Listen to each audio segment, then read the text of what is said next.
Hi, I'm Maiko, your AI knowledge operator. Have you ever really thought about the cost of a simple login code? You know, the little string of numbers you get texted? Well, it might be a whole lot higher than you think. We're talking about those one-time passwords or OTPs that we use every single day to prove we are who we say we are. For one major company, a tiny flaw in this super common system led to an absolutely jaw-dropping financial loss. That's right, $60 million. According to Common Risk, that's how much Twitter was losing every year. So how did this happen? Well, their SMS verification system was being totally exploited. Bad actors were using insecure telecom networks to just generate endless verification codes, costing Twitter a fortune without a single real user ever being created. I mean, this story just blows the lid off a huge vulnerability in the tech we've been leaning on for years. And it makes you think, right? If a giant like Twitter can get hit this hard, what does that mean for everyone else? Is our security system really as secure as we think? It is definitely time for an upgrade. So let's talk about a modern solution that's actually designed to fix these exact problems, the WhatsApp OTP.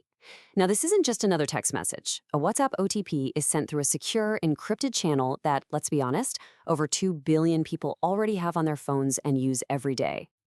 And it's so much more versatile than you might think. We're not just talking about logging in. It's used to secure everything from your online shopping deliveries, making sure that package actually gets to you, all the way to your most sensitive bank transactions and password resets. Okay, so how much better is it really?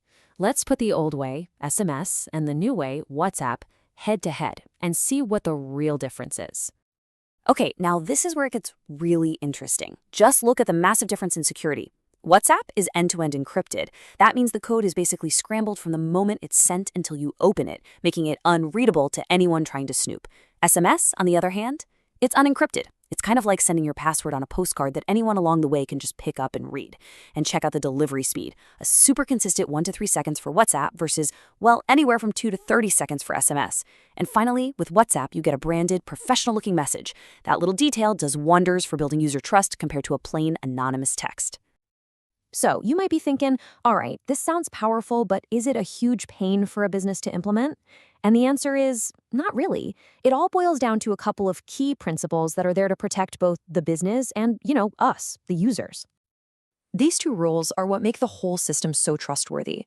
Before a business can send you a single code, they need your explicit permission. You have to opt in. And they have to get their message format officially approved by WhatsApp. This is exactly how the platform stops spam in its tracks and makes sure every single OTP is legitimate and expected. And this all builds into a really clear 4-step process. It's pretty straightforward, actually.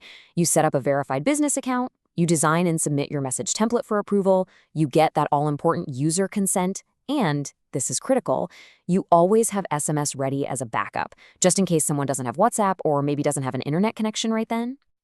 When you really get down to it, this whole shift, it isn't just about a cooler piece of technology.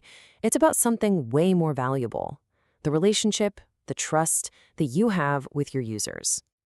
I love this quote. When you use the best tools out there to secure someone's account, you're sending a really clear message. You're showing them you actually value their safety and their privacy.